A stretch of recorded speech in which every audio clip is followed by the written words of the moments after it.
Welcome back to Hannity. Now, for years on this very program, we've been sounding the alarm about the horrors of Sharia law, and tonight I want to clarify in very simple terms exactly what Sharia is and what some of the punishments are for their so-called crimes. Now, under Sharia law, adultery, homosexuality, that's punishable by death, as are false accusations of rape. In many countries, you need, if you're a woman, 4 male eyewitnesses to prove it.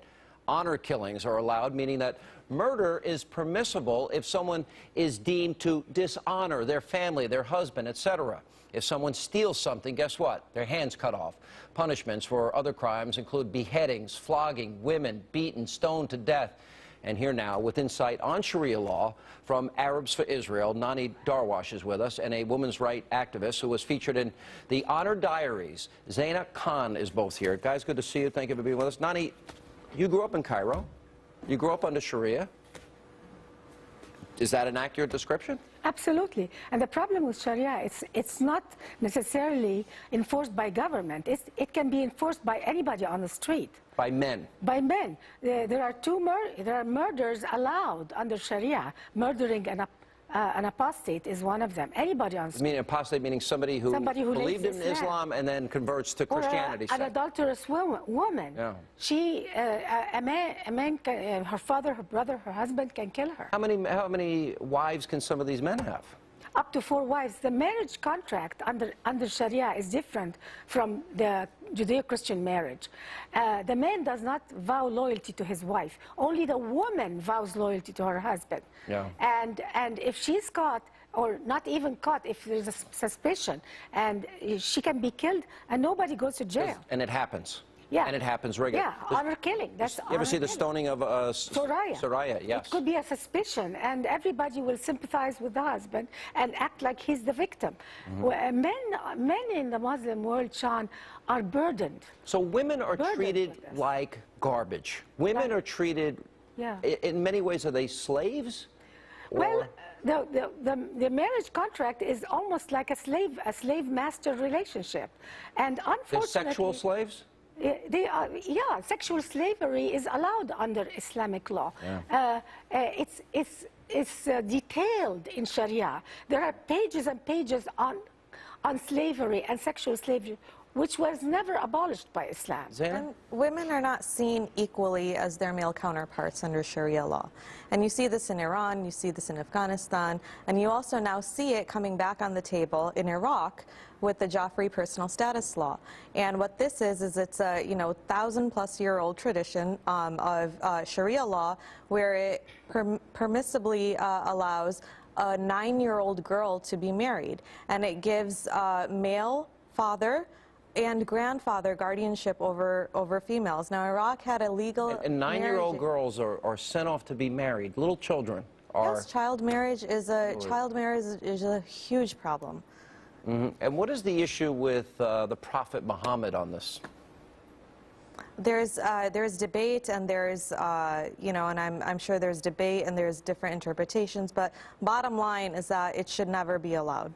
Let me ask you this, because there's all of a sudden the Sultan of Brunei has an investment in this Beverly Hills hotel, and I give credit to Leno and Ellen DeGeneres and those that have spoken out, Sharon Osbourne among them. This has been going on for as long as I have been in media, and we have discussed it, and I have taken a lot of heat for stepping up. In this country, the Democrats always claim that Republicans or conservatives are engaged in a war on women because they don't want to pay for their birth control pills. And maybe they are pro-life and they believe that life begins at conception. This is what you're describing as a real war on women, but yet women in this country have been on the left have been virtually silent. What is your reaction to that? It's an insult to my intelligence. When I'm here in America, I escaped life in the Middle East to come to America. And your father died fighting the Israelis. In the jihad, yes, in the jihad. Men's #1 duty is not their families. #1 duty is to do jihad, to sacrifice their lives on holy war. Holy war. And I come to America, and I enjoyed this country. It took me years I never wore the hijab, but I had the hijab on my mind. It took me years in America to get rid of this oppression that I came in, the baggage I came with. And when 9/11 happened, a lot of Americans, Sean, asked, where are the Arab Americans to speak against jihad, about the oppression of women? And here I am. I stepped forward, and instead of being appreciated, even the feminists called me, in America, called me Islamophobe. How can it be a phobia? A phobia is unreasonable fear. I'm afraid of Sharia because under Sharia, I must be killed now. Anybody on the street. You are officially apostate. Absolutely. And that means you would die by death. And they would feel justified in the minds of Allah. There is a law in Sharia that says a Muslim will not be prosecuted if he kills an apostate. Anybody on the street can kill me. And I wouldn't have the same opportunities and resources or be sitting here had I been living under Sharia And your law. parents, by the way. My father is Afghan, my mother is Pakistani, and both countries are ruled by Sharia law. And my parents left to give us a better opportunity, chances to live our life freely with autonomy, to educate ourselves, and we're very grateful for that. And we would not have gotten that had we been living there. Well, thank you for telling your stories. Thank you for educating people. Thank you, Sean, for giving us a chance to speak out. You're very welcome. Because we love this country and we love the freedom it gave us. And we would like America to understand what we went through in order for America to prevent Sharia from penetrating this Look what's happening in Europe right now. In England. And even in this country in some we parts. escaped it, and we don't want it to come here. Well, there's a fear to identify radical Islam.